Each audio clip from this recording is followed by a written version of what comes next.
Okay, for the consumer, the key concerns that we have is, for one, people are now going to be even worse off in terms of their financial planning and their retirement readiness. Because prior to the two-part system and all the research that we've done and the research that we've seen out there, only just over 20% of South Africans can afford to retire as it stands.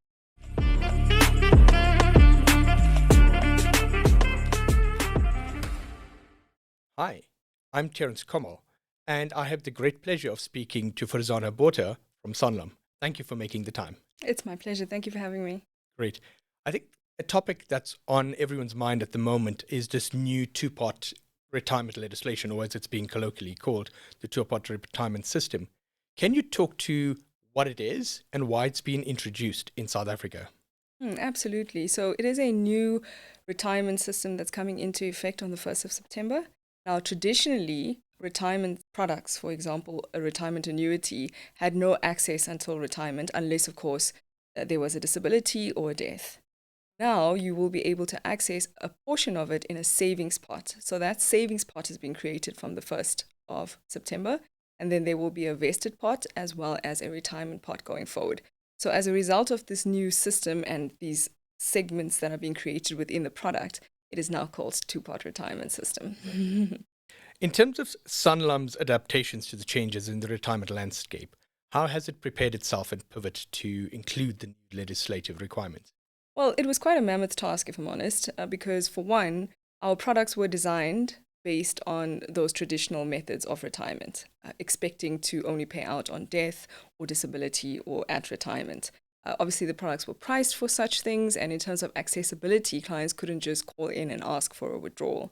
So in order to adjust and adapt to these relevant changes, we had to look to see what are some of the system requirements that we need to create capacity for and changes that needed to be made. We had to consider what are the product development changes that needed to be made. We had to ready staff and competencies to do that. We had to have extensive discussions with the market and with people to understand what are the needs and how to make sure that the changes that we make are client-centric. And then we had to go ahead and do those implementations and communicate those things to the client. So it was quite a task, and we're still in the process of doing that as a readiness exercise. How long has it taken to make these changes as a system? Some of those changes are quicker than others, considering we're a huge organization. We've been around for over 100 years. And I think that because of those legacy systems and the number of policies we have, it takes long. However, we've been actively working on it for almost 2 years now, ever since we heard about the impending changes. We've been involved in discussions with the governing bodies and all the people who are putting this together. So based on that, we had the benefit of knowing what's to come and create the readiness over the last couple of years. Awesome. In terms of those trying to analyze where they were to where they are, let's go into a little bit more detail between a traditional, let's call it the current retirement annuity system or retirement system versus the new put system. What are the big distinctions besides just savings or access, and how does that differentiate the lay consumer? Well, there's two key things that we need to unpack first.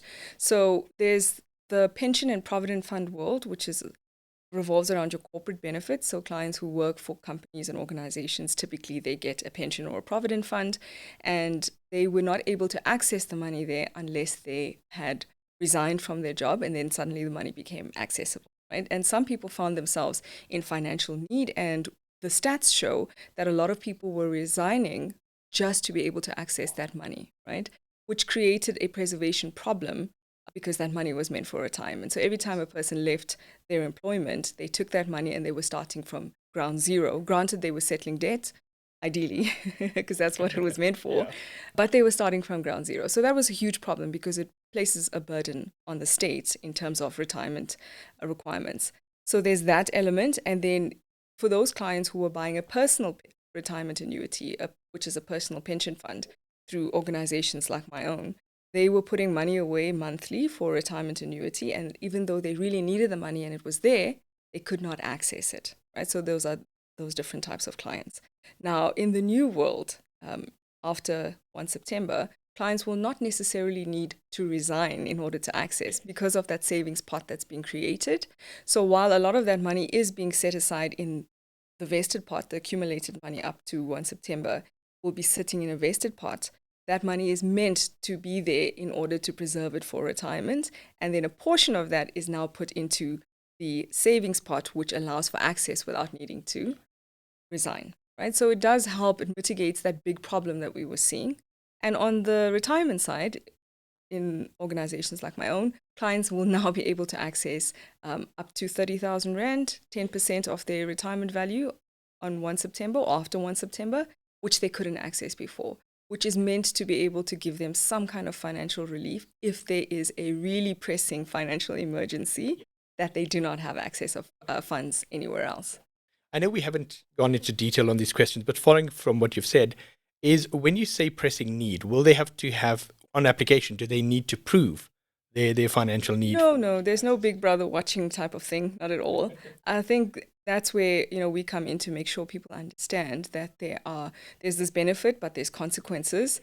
And so even though you do not have to prove emergency, because of the consequences, you'll have to think and consider your options to see, is the magnitude of the problem that I have, that I need the money for, is it big enough that I'm willing to take the consequences of taking the money out from this avenue as opposed to anything else? One of the questions I had over the weekend when I was preparing for this with some of my colleagues who are financial planners, and one of the big thrusts they push is, well, there's a tax benefit. You get to claim back your retirement annuity contributions as a contribution to your system.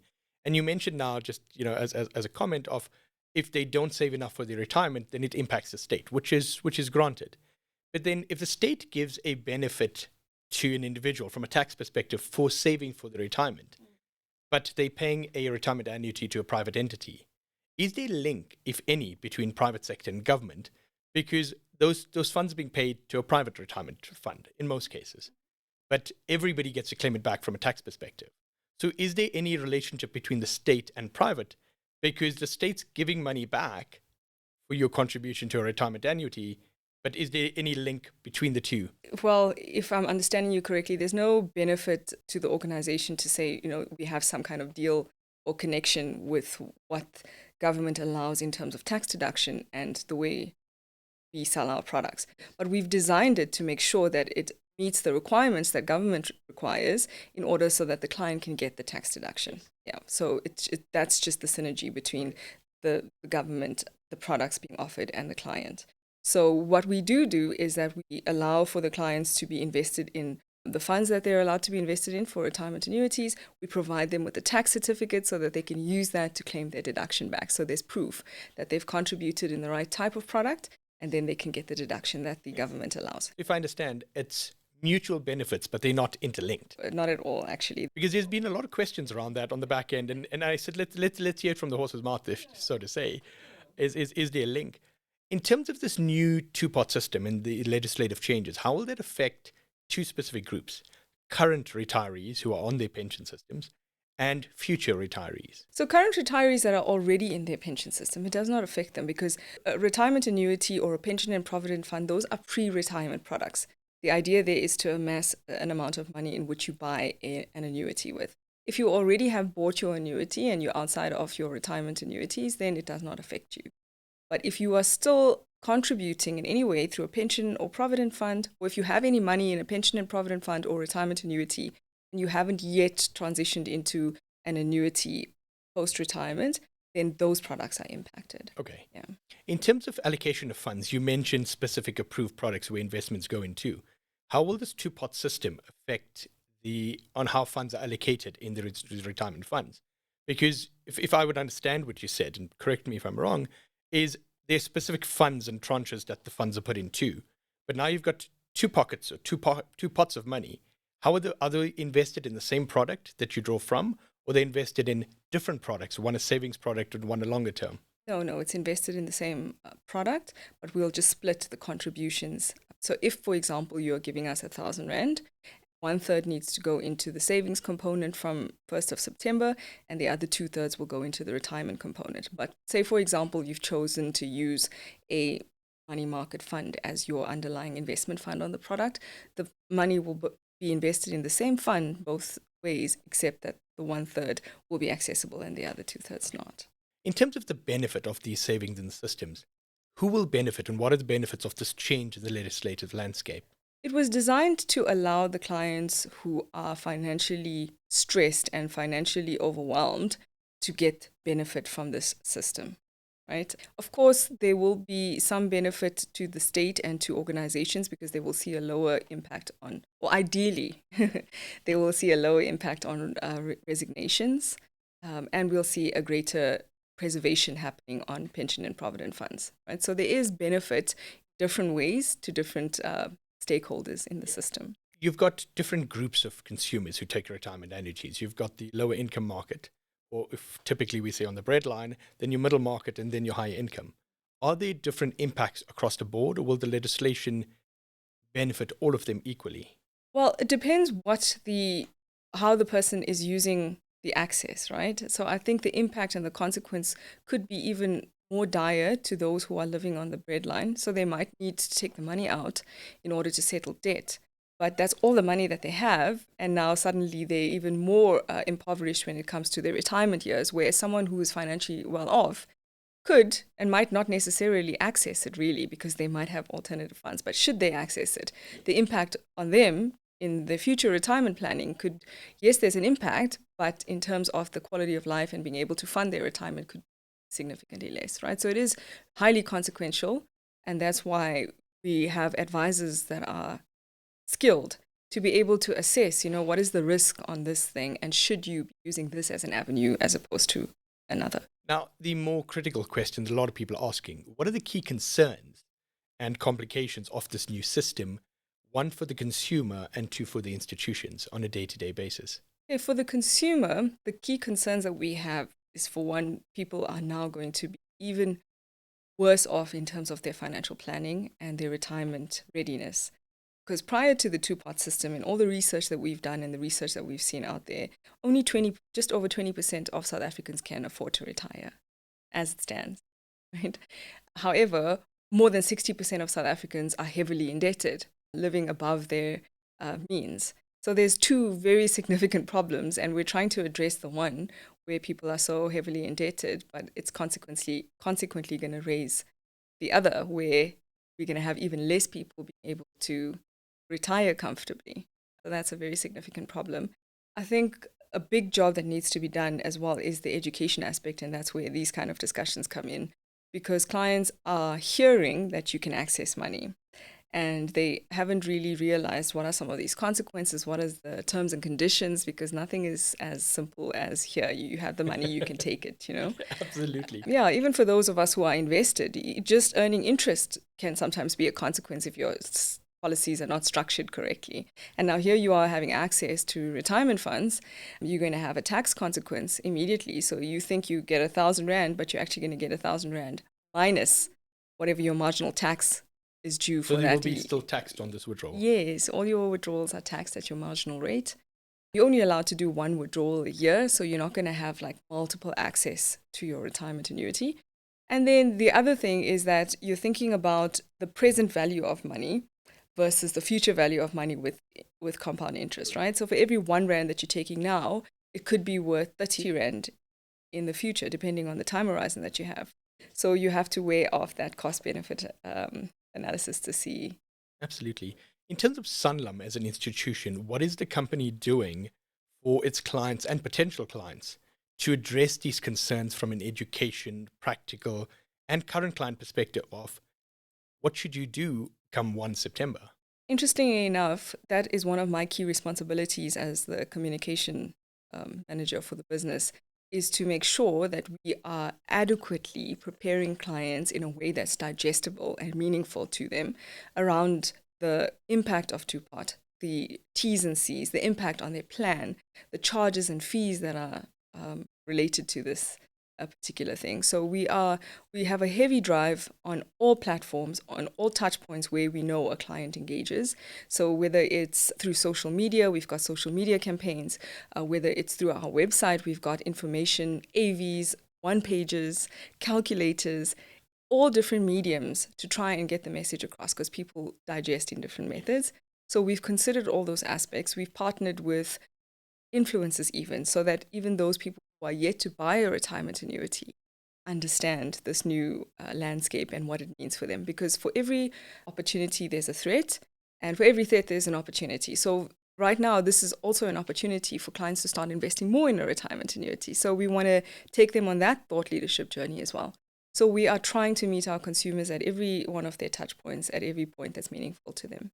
When you mentioned fees, and I know we touched on the tax implications earlier, my understanding with some exposure to the financial systems, and I actually grew up, my mom was a financial planner for 15, 17 years, I think. So I know this world fairly well, having spent a lot of my youth in it, is when a company, and a lot of my friends actually, so I know there's a pricing structure when a product is sold.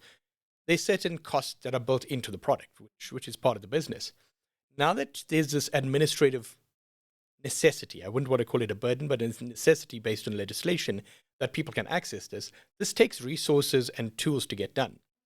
What are the implications for clients besides the tax portion? And I obviously can't ask for specifics, but will there be costs related to the withdrawal process from their pension funds? I think for most organizations, if not all, that there would be an administrative charge for that process. Because like you rightfully said, there are people, there are systems, everything that needed to be invested in and a readiness that needed to happen in order to provide this service.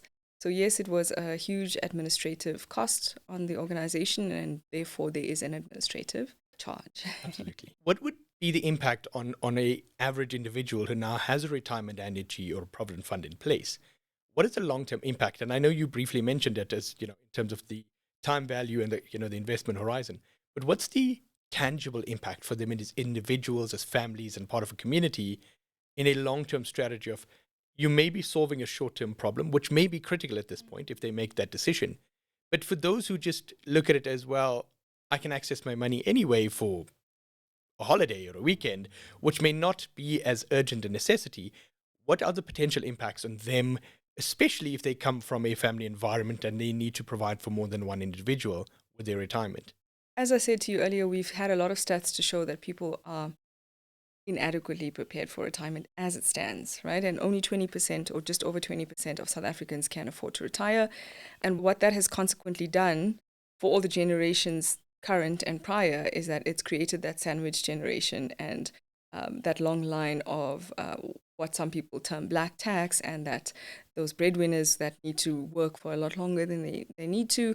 And when we make decisions that are granted they're based on the situation, seem like the best thing to do right now, but without thinking or having any foresight, we create that perpetual problem and we perpetuate the cycle over and over. So if you are a breadwinner and you are someone that needs to provide for multiple people, you need to consider the needs of your future self as well as the need of your present self. Because your future self will then probably have to work another 10, 15, 20 years, but would your health allow? Would the company even allow? Because we have a retirement age, so are you gonna be able to pivot? Are you gonna be able to find alternative sources of income? Or do you bite the bullet, try and amass as much as you can in these retirement vehicles so that there's a lot less pressure on you, on your future self? Because your future self is older, it's probably less healthy, there's all those things you need to think about. And granted, it's very difficult, and that's another bit of research that we did. People are unable to see themselves as their future selves. We always provide for the present self, and we make decisions based on the present self. And that's something that we as Sanlam have been trying to create a narrative about as far and wide as possible, is how do you create a world for your future self that your present self is working toward. So based on those discussions, having conversations with a financial advisor can help you postulate those multiple scenarios and then think before you take any action, because then it will help you to understand what are the consequences to each of these actions and these routes. Absolutely. But when you talk future self, and I think one of the key challenges we have, and it's not only a South African issue, it's a global issue, is when you're under significant financial pressure to provide for your family right now, you're paying for schooling, you're paying for a car or more than one car, or transport, whatever your mode of transport is, you still need to get to work, you need to feed your family, and you're at that crunch point where you just can't make this work. You're rolling on credit cards, you're switching left to right, and you're saying, well, future self's great, but I'm starving now. And that's the colloquial challenge you sit. But when you talk about the education process, and this talks from a conversation I had with Dr. Pali Lehoshla, the former statistician general, he spoke, and maybe if you can or cannot let me know, but he spoke of different demographic groupings and legacy education in those families. Is that something that Sanlam has seen, that there are particular groupings who speak of legacy? And I won't mention the grouping you mentioned, it has a racial slur, but the focus is on when we talk sustainability and long-term future self, how do we maintain current and survive today? How do we build into a culture of a community in a broader rainbow community of the country of saving for the future? Yeah, that's a very interesting question. And there's definitely that cultural aspect that's at play when it comes to the financial literacy or the mental models, rather, that we all have around finances, right? So the mental behaviors that we have.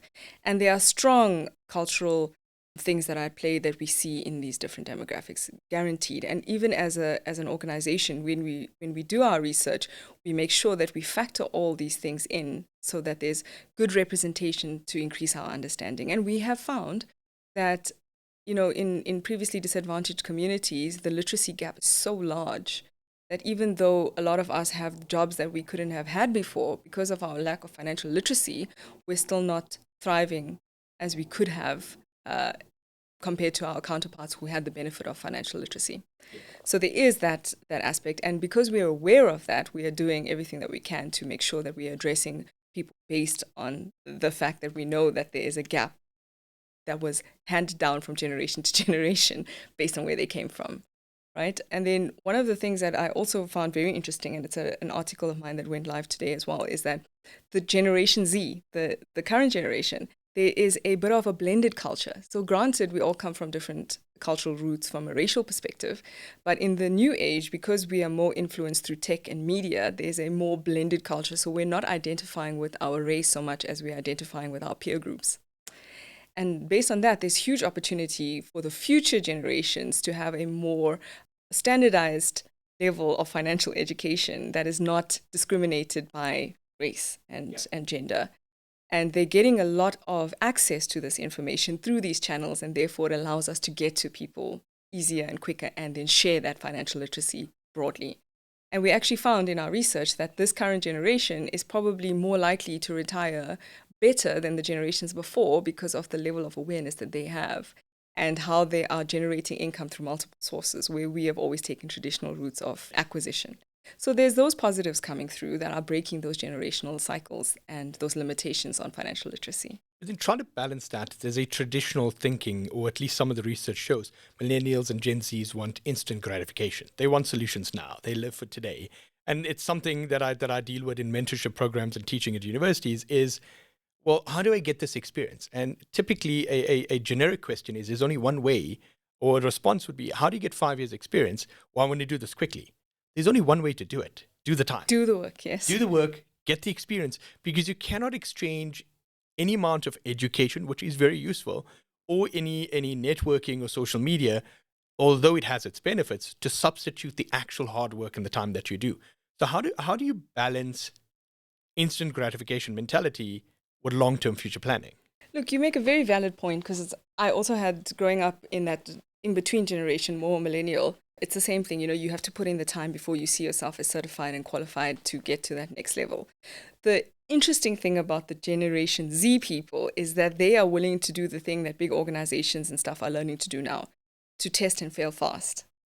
Because we wait to get to a certain point in order to assess, to see, can we certify ourselves as a professional now, because we've gotten 10 years and we've gotten all the certifications through all the right boards. And they were like, well, I did a course, I tested it through some kind of prototype or some kind of experience, it didn't work, and now I'm pivoting. So there is that learning that's happening, but they are taking the route of test and fail fast, where we are going the long route. And so there's merit to both. But I think the way that they're doing it will allow them over time to gain vast amount of knowledge about multiple spheres of things, and not just be an expert in one thing, even though there is benefit to that.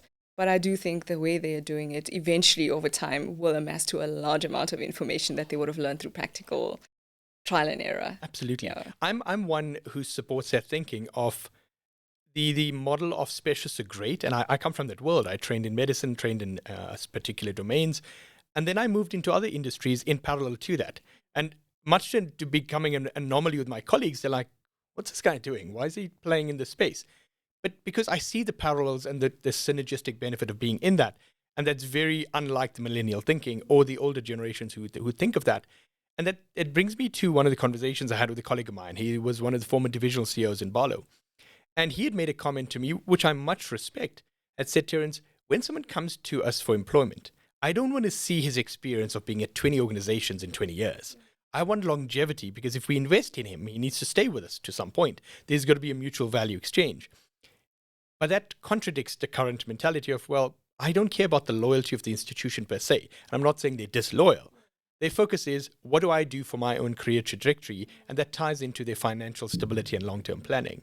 Do you have any thoughts on that? Absolutely. And I've been thinking about it even from a personal perspective, because I've also traditionally thought that it's better for me to stay and learn than to move, because I don't believe in moving for monetary gain. I believe in moving for how does this stretch you and teach you something different. But I think if you're someone who's employing and you're looking at a CV and the person has moved every year, but they did the same job to different organizations, probably for the monetary benefit, then that signals something. But if there's someone who's moved and has had different roles or different functions that they performed every time, you can see that this person is chasing growth, because they're looking, I was first in the IT department, and then I'm sitting in, in product development, and then I'm sitting in, group technology.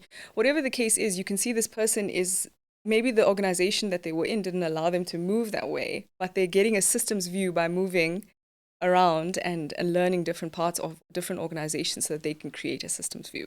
So I think there's that lens. It's not as simple as this person moved 10 times. What do they do each time? Something different that is giving them a picture that is broader than someone who stayed in the same role for 10 years at the same organization and is now certified as a specialist in that thing. It doesn't allow for a systems view.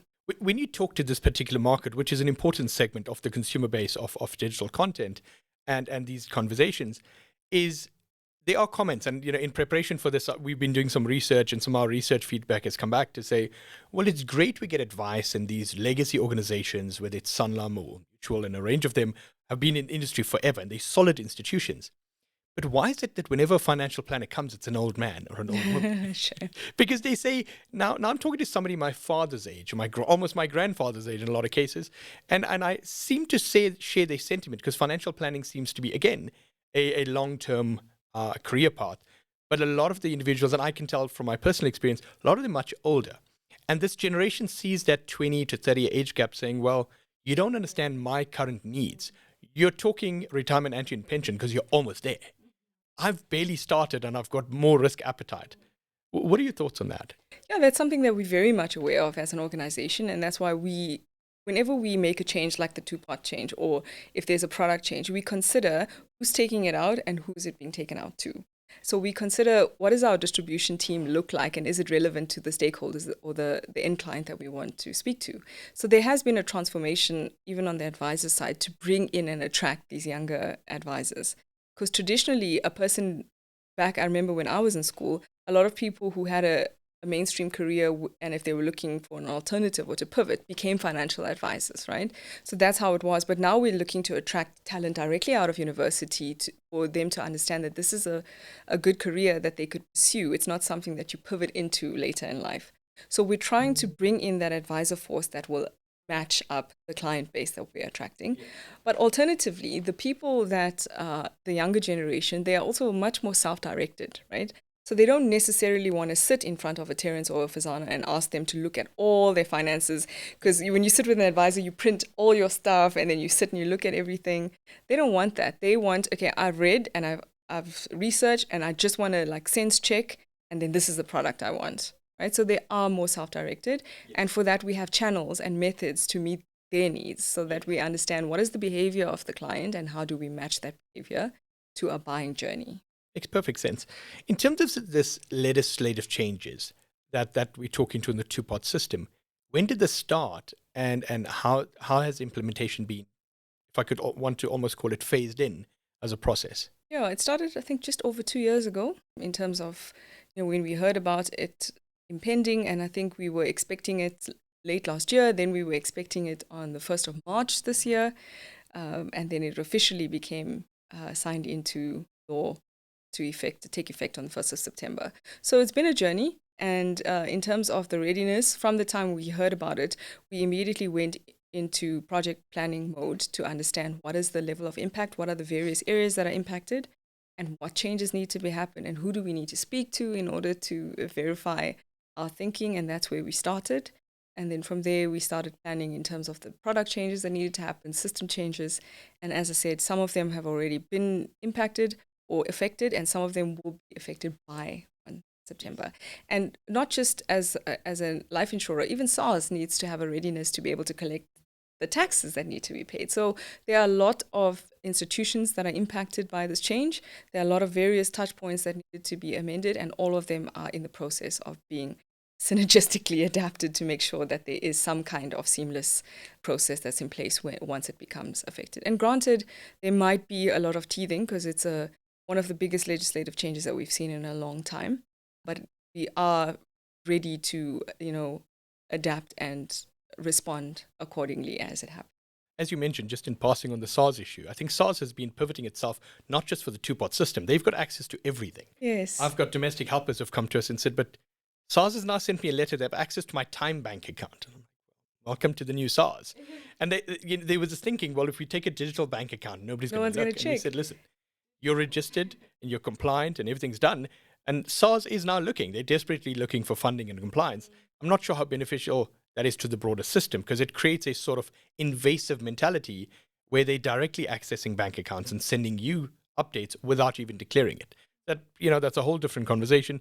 But it seems they're keen and they want to get their hands on any cash they can. Yeah, I mean, it's easy for us to look at it that way. But I remember even as a kid, I used to always take pride in the fact that South Africa has one of the best tax collection systems in the world, right? So if there's something to brag about, there's that. Because I mean, whenever we do midterm budget speech and annual budget speech, we're all looking to see how is South Africa going to spend the money, how are they going to spend the money, where's the money coming from, and that budget is largely dependent on the money we can bring in effectively from tax, right? So yes, it is invasive and it's scary, but either we understand it contextually, because the way the budget is managed from a government point of view impacts us as consumers. Yes. And if they can bring down the inflation, and if we can manage GDP, then there's benefit to the consumer. So there's a cost here, but there's a benefit there. So, I think added into that, the likes of road taxes like infrastructure development, road accident fund,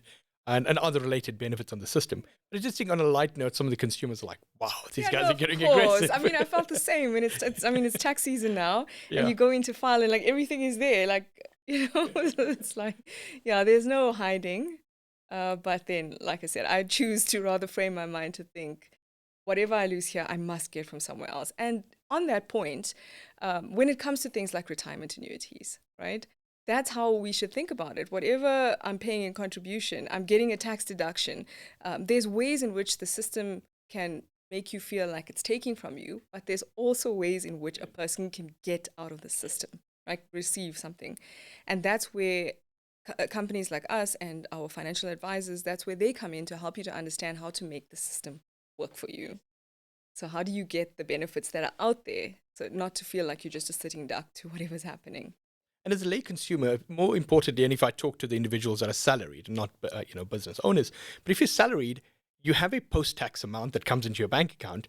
But if you can at least save a portion of that and contribute for your long-term retirement, and then still get a tax benefit for that, I think that's a win strategy. Absolutely, right. And it's a double win, actually, because you get a tax deduction and the interest that you earn in that fund, you don't have to pay any tax on it. Whereas if you invested in a unit trust, for example, the interest that you earn, if it's over your exempted amount for the year, you have to pay tax on it. So not only are you using your after-tax income to invest, but then any interest you earn is potentially taxable as well. So it's a loss there, where if you're using tax-efficient vehicles, you're getting a rebate, plus you're avoiding the additional tax on the income. So there's ways in which to understand, learn the system, and make it work for you. When we talk about this two-part changes and the two-part changes in the system, how has it affected some of the potential investment strategies and advice from the likes of Sanlam? For example, if you were investing in a product that's sort of medium risk, and you were going to get, say, R1 million at retirement for discussion's sake, but now you're drawing from that base capital or investment that you put in, and you potentially could only now land up at 500,000. is the advice changing to advise clients of saying, well, you can draw this if you really desperately have to, but maybe you need to adjust your risk appetite to try and close the gap. Yes, it comes with associated risks, but you could also try and close that gap, so you may not land up at 500, you end up at 700. So yes, you lose, but it comes with risk adjustment. Has there been any thinking around that? Oh, absolutely. Our product team are well on their way to thinking about all those different scenarios, and our intermediary support team are well on their way to training our intermediaries to help them understand these different scenarios so that they can convey that kind of messaging and that kind of thinking when they're doing financial planning. So there's obviously lots of nuances that will come out in financial planning now as a result. There's opportunities to invest more. There's opportunities to take varying risks across your different portfolios based on, say you do want to access it, but you also plan to put more money in. How can we structure it such that you can do both? So all those nuances I play, and as an organization, we take the responsibility of educating the distribution teams to make sure that they can have that conversation accordingly. That makes sense. It's awesome. Tell me, in terms of, if you were advising somebody today, somebody starting out retirement planning under this new two-part system, what advice would you, or as an organization, give to them at a high level at least? Well, yeah, so obviously I'm not allowed to give advice per Hence I se, packaged it. but just as a consumer myself, right? When I'm listening to it, now it's so funny because everyone has different perspectives. In my own household, my husband was like, oh, I heard I can access money. I was like, no, you will not be accessing that money because you're going to pay tax on that money, so you will leave it right there. So the advice from a consumer perspective is that don't immediately do anything, right? So just because it's there doesn't mean you need to respond. Rather, take the route of educating yourself to understand, okay, this is what this means. And just because the money is there, do I need it? Or is there money elsewhere that I can access? Even a personal loan sometimes could be better than, paying the tax on your retirement, taking the money out, and then having a retirement shortfall later on. But those are different scenarios. So I would rather do nothing and educate myself than immediately respond just because it's there. Secondly, absolutely speak to an advisor before you make a decision. So even if you don't feel comfortable, if you don't have an advisor, at least reach out to Sanlam and ask, or any financial institution that you are associated with, ask for someone to speak to you so that you can clarify your thinking and do some sense checking. And then thirdly, if you're someone who is more self-directed, there are tools and resources that help you with that scenario planning. So if this, then that. If this, then that. So do multiple scenarios first before you make a decision. Right? So ultimately, that's what I would recommend just as a general consumer. As a lay individual, and they want to come to Sanlam, and they say, listen, I may not have your product, or I want to take your product. What are the cost implications for somebody starting out with financial planning, particularly talking to retirement? Are there costs associated with their consultations with financial planners? No, advice is free, right? For most institutions or most advisors, advice is free. And products usually have their own fees and charges that are relayed on the particular product. And from there, we usually tend to pay the intermediary, right? So if you are afraid to speak to an intermediary or a professional financial advisor because you feel like it's going to come at a cost, just remember that advice and asking questions is free, and usually the product caters to all the expenses. Because I think that's a big fear factor. I've had that with some of my staff and people that I speak to regularly, because we were prepping on this topic. They said, but why will they advise me for free? And I said, but it is. And it's the old idiom of there's no free lunch. And the guy's like, so what's the catch? I said, I don't think there is a catch, because I came from this world. I know it at least for almost 15 years, and I keep abreast of what's going on. But there's still this perspective of, no, they're not going to advise me for free or give me the best strategies until I sign up for a product. No, so granted, and that's a misconception that we see everywhere. And every interview that I have, I always have to remind people that advice is free.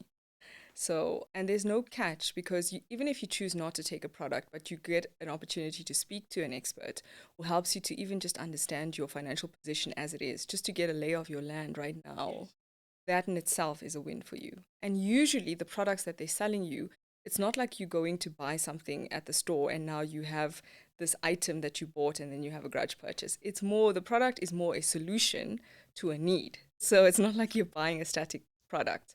You're buying a solution. And that's the only time you're actually making a purchase, is if you decide that I have a need that's big enough that this solution is the right solution for you. And that's how you need to see it. So if you have a retirement gap, a retirement annuity is a solution. If you have a tax problem, a tax-free savings or retirement annuity is a solution. So you're not just buying a product, you're getting a solution. And that in itself makes a financial impact. So the benefit outweighs the initial Yes. cost of the product. So we've now focused on the younger generation consumers and a long-term investment horizon. Now let's look at somebody in their 50s, 55, 60, and they've got 4 or 5 years left. But they, at the tail end of their careers, if you could call it that from a tax perspective, they're very close to pension. They're also probably not earning as much as they need, and they've got pressing financial needs. And now you open this opportunity to say, well, you can access your capital. And in my mind, a fair portion of the argument of your long-term horizon falls away. What advice would you have for somebody much closer, and obviously as opposed to somebody much younger on this two-part system? Well, before this two-part system became a reality, typically we would advise people at that point to say, try and squash as much debt as you possibly can. You need to skinny up your life as much as you can in that years and put the extra money into a retirement annuity. And I think that advice still holds. So you want to be able to reduce your debt, but reducing debt does not necessarily mean taking cash out of one place and putting it somewhere else. It could mean that you need to adjust your lifestyle. And granted, it's difficult, but sometimes those difficult choices need to be made on your expenditure so that you can still keep contributing to retirement annuity, because in 5 years' time, you need that money. So you need, again, to put more money in if you can and reduce your debt. And that narrative holds true whether it was pre or post two-part. Now, let's talk pre and post COVID. There is an anomaly of people saying, well, it's great to save, but I may not get there. What if there's another pandemic or another challenge? What would be, and without holding you to it, I mean, what would be high-level advice to people who have this doomsday mentality, which is reality? People have pivoted from long-term planning to say, well, I've lost so many people in my, I've lost too many, so I may not get there. That's a very real thing that we've been dealing with, a narrative that we've been seeing in the media. But what we're finding, there's two sides of that coin. So some people were thinking, oh, life's too short, I should just live. But majority of people were like, oh, I was not financially prepared for COVID.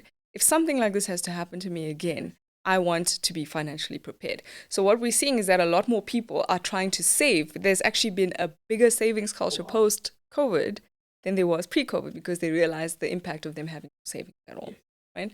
So there's that. One of the other things that COVID brought to the forefront for a lot of people is that people can live on less, because suddenly losing your income, a lot of people were not earning any money whatsoever. So they didn't have any option other than to really, really cut down to the basics, so much so that you have people moving back in with their parents. They have people who are doing housemates again, where before people would have 2-bedroom apartments for themselves. So all those things made them realize, actually, I can take a little bit of discomfort, and that means that I have a lot more money. So people are now willingly allowing themselves to be uncomfortable so that they can have more money. Right? So there's that learning that's coming through. And I think that if COVID has made us realize that, yes, there's mortality risk, but there's also that risk of having no income and being alive, then I'd rather prepare for that worst case scenario than if I would die tomorrow and have R1 million in the bank, because one is more plausible than the other. Very true. In terms of the legislative changes, what other changes or regulatory changes do you anticipate as an institution to retirements or otherwise? Nothing that we are working on currently, right? Some while ago, there was the retirement reform that we were expecting to come into play. But right now, the biggest thing for us is just two-part. And there's nothing that we see currently that we feel like we need to respond to. But as an organization that works very, very closely with the regulatory bodies and with Parliament and everything else, we usually are made aware of things well enough in time so that we can adapt and respond where necessary.